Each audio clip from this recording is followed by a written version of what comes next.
स्वागत है आप सभी का हमारे YouTube चैनल नर्सिंग ज्ञान कोश में। मेरा नाम है चंदन और आप देख रहे हैं जीएनएम थर्ड ईयर वालों के लिए कम्युनिटी हेल्थ नर्सिंग से कुछ इंपॉर्टेंट डिफिनेशंस को।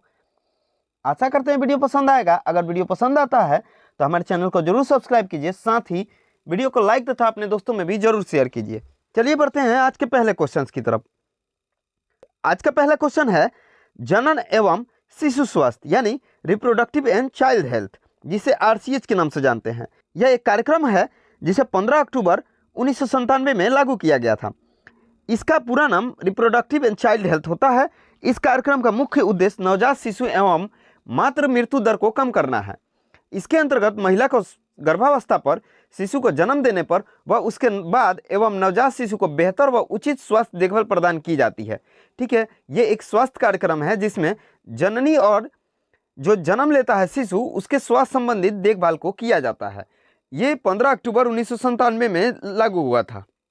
अगला क्वेश्चन है बाल उत्तरजीविता एवं सुरक्षित मातृत्व यानी child survival and safe motherhood, जिसे CSSM के नाम से जानते हैं।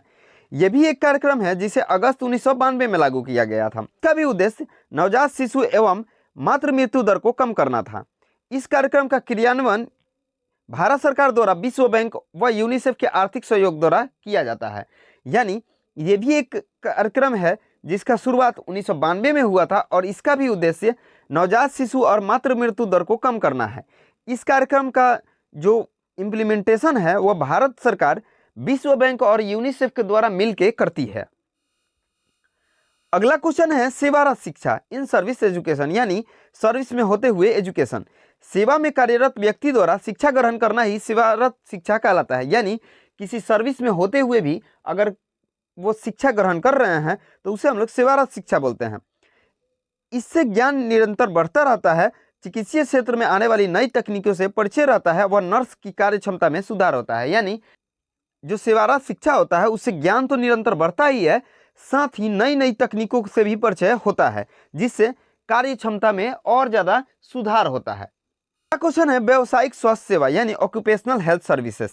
ठीक है, यह सर्विस व्यावसायिक स्वास्थ्य सेवा स्वास्थ्य नर्सिंग की एक शाखा है जिसका संबंध सभी प्रकार के व्यवसाय में कार्यरत लोगों के स्वास्थ्य से है। यानी सभी प्रकार के जो व्यवसाय या बिजनेस करते हैं उनसे कार्यरत लोगों के संबंध को ही यह दर्शाती है। विभिन्न व्यवसायों में कार्यरत कर्मचारियों में भौतिक, रासायनिक, जैविक व मानसिक कारकों से कई प्रकार के रोगों व दुर्घटनाएं उत्पन्न हो जाती है। व्यावसायिक स्वास्थ्य सेवा का लक्ष्य इन दुर्घटनाओं व रोगों को रोगाने कर्मचारियों के स्वास्थ्य को उन्नत करना है। ठीक है, यानी इसका जो मेन उद्देश्य है वह व्यावसायिक जो रोग उत्पन्न होते हैं उनसे दूर रखना है, दुर्घटनाओं से बचाना है और बेहतर स्वास्थ्य प्रदान करना है। अगला क्वेश्चन है NRHM।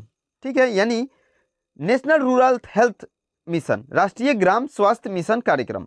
ये अप्रैल 2005 में भारत सरकार द्वारा लागू की गई थी, जिसको स्थापित करने का उद्देश्य भारत की ग्रामीण क्षेत्र की जनसंख्या को बेहतर व उचित स्वास्थ्य सुविधाएं उपलब्ध कराना है।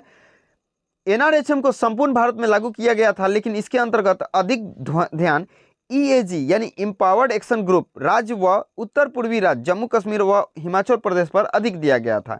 ठीक है, इस कार्यक्रम को लागू करने का जो मेन उद्देश्य था वह है ग्रामीण क्षेत्रों में जनसंख्या को बेहतर व उचित स्वास्थ्य सुविधाएं मिल पाए, यही इसका मेन उद्देश्य था। इसको अधिक EAG तौर पे देखा गया था यानी एम्पावर्ड एक्शन ग्रुप, जिसमें उत्तर पूर्वी राज्य जम्मू कश्मीर और हिमाचल प्रदेश पर बहुत ज़्यादा जोर दिया गया था। अगला क्वेश्चन है होम विजिट यानी गृह मुलाकात। ठीक है, तो अगर किसी सामुदायिक स्वास्थ्य नर्स द्वारा घर घर जाकर जन समुदाय की स्वास्थ्य संबंधी समस्याओं एवं आवश्यकताओं का पता लगाया जाता है तथा उन्हें आवश्यक दिशा निर्देश प्रदान की जाती है, उसे हम लोग होम विजिट के नाम से जानते हैं। ये एक जन स्वास्थ्य परिचर्या की रीड होती है, यानी घर घर जाकर जन समुदाय नर्स द्वारा स्वास्थ्य संबंधित समस्याएं, आवश्यकता तथा उससे संबंधित दिशा निर्देश प्रदान की जाती है, उसे हम लोग होम विजिट के नाम से जानते हैं। अगला क्वेश्चन है बैग तकनीक यानी बैग टेक्निक।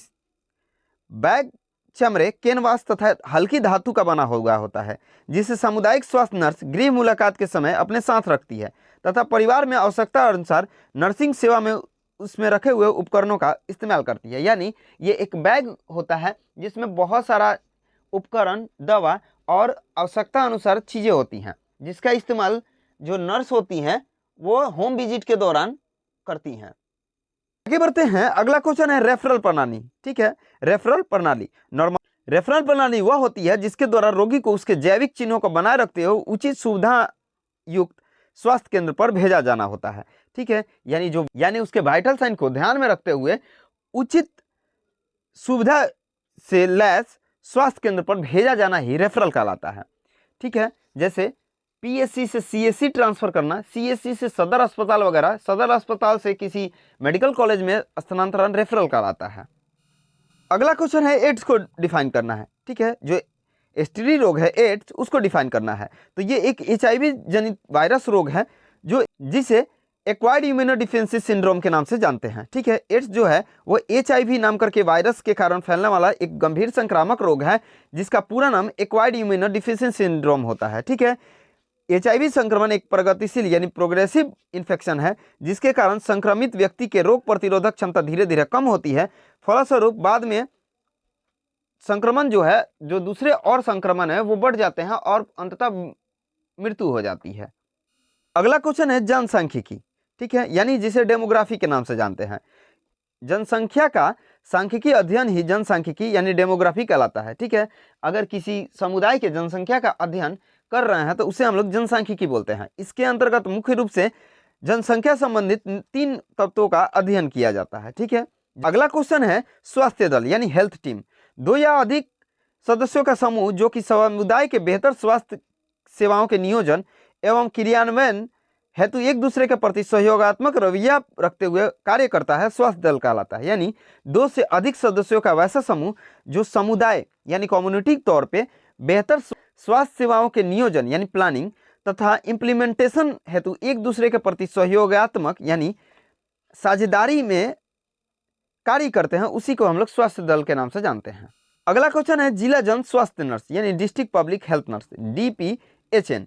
जिला जन स्वास्थ्य नर्स संपूर्ण जिले में नर्सिंग सेवाओं के सुचारू रूप से संचालन हेतु उत्तरदायी होता है। वह जिले भर में बेहतर नर्सिंग सेवाओं के क्रियान्वयन हेतु विभिन्न प्रशासकीय, प्रबंधकीय तथा सुपरवाइजरी कार्यों का निर्वहन करती है। ठीक है, ये जिले में जो नर्सिंग सेवाएं हैं उनको सुचारू रूप से संचालन हेतु एक नर्स होती है जिसे हम लोग जिला जन स्वास्थ्य नर्स के नाम से जानते हैं। अगला क्वेश्चन है आशा। ठीक है, आशा को डिफाइन करना है। आशा का फुल फॉर्म होता है सोशल हेल्थ एक्टिविस्ट।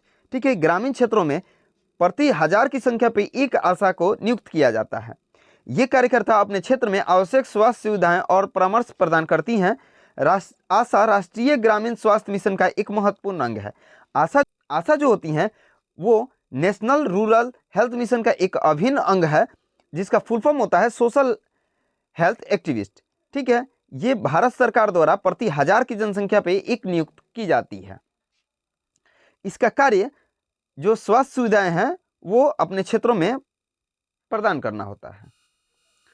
अगला क्वेश्चन है जैविक सांख्यिकी यानी वाइटल स्टैटिक्स। जीवन की महत्वपूर्ण घटनाओं जैसे जन्म, मृत्यु, विवाह, बीमारी आदि संबंधी विभिन्न तथ्यों का एकत्रीकरण, विश्लेषण तथा व्याख्या कर निष्कर्ष निकालने की प्रक्रिया जैव सांख्यिकी कहलाती है। जन्म, मृत्यु, विवाह, बीमारी आदि से संबंधित तथ्यों को एकत्र कर उसका विश्लेषण कर उसका व्याख्या कर निष्कर्ष निकालना ही जैविक सांख्यिकी कहलाता है। अगला क्वेश्चन है शीत श्रृंखला। ठीक है, यानी कोल्ड चेन। टीके को प्रभावी बनाए रखने के लिए जहां से वो निर्माण होता है वहां से लेकर और जहां इसको जाना रहता है टीके को वहां तक पहुंचाने तक, ठीक है, उसका जो तापमान है वो उचित रखना चाहिए। ठीक है, जो उसका स्टोरेज है वो उचित तापमान पे रखना चाहिए, अन्यथा ये जो अपना रोग प्रतिरोधकता क्षमता होता है उसको खत्म कर देता है या खो देता है। टीके को रोग प्रतिरोधक क्षमता बनाए रखने के लिए ही शीत श्रृंखला का उपयोग करते हैं, यानी कोल्ड चेन का उपयोग हम लोग रोग प्रतिरोधक क्षमता को बनाए रखने के लिए करते हैं। शीत श्रृंखला का बनाए रखने के लिए उपयोग किए जाने वाले यंत्र के तापक्रम की जांच आवश्यक है तथा शीत श्रृंखला को बनाए रखने हेतु स्वास्थ्य कार्यकर्ताओं का उपयुक्त मार्गदर्शन व प्रशिक्षण आवश्यक होता है। कोल्ड चेन जो होता है वो टीके को एक जगह से दूसरे स्थान तक ले जाने के लिए जो भंडारण किया जाता है उसी को हम लोग कोल्ड चेन के नाम से जानते हैं। आशा करते हैं वीडियो पसंद आया होगा। अगर वीडियो पसंद आया है तो हमारे चैनल को जरूर सब्सक्राइब कीजिए, साथ ही वीडियो को लाइक तथा अपने दोस्तों में भी जरूर शेयर कीजिए।